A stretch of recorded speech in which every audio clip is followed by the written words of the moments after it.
Okay, so this video is going to show how to fix a broken bead tire.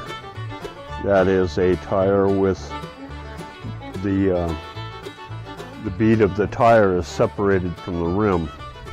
So what happens is this, if it sits for a long time like this one did, there'll be a space in here, and no matter how much air you try to put into the tire, it just won't hold.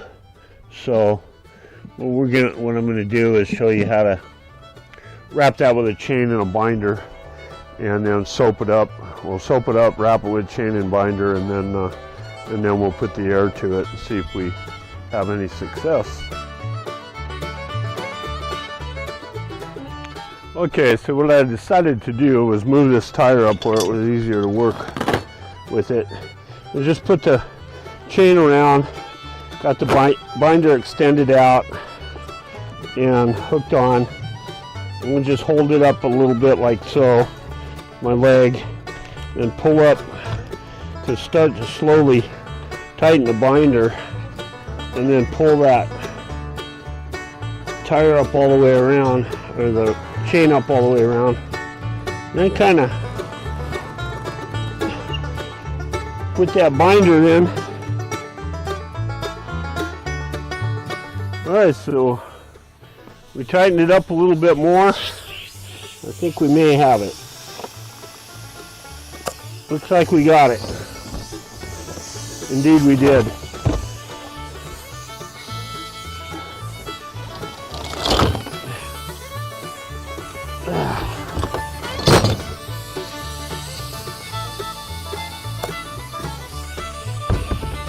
Here we go.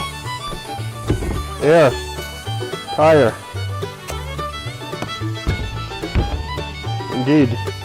Alright, then just inflate to the proper PSI, and then put your tire back on your trailer, and you're good to go.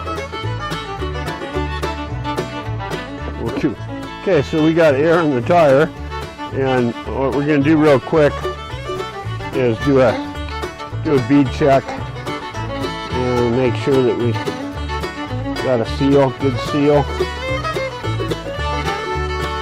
I don't see any leak on that side.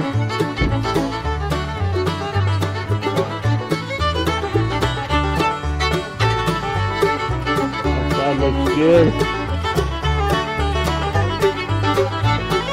Valve looks good. No bubbles. I think we've got a seal. Alright, that's it. Thanks for watching.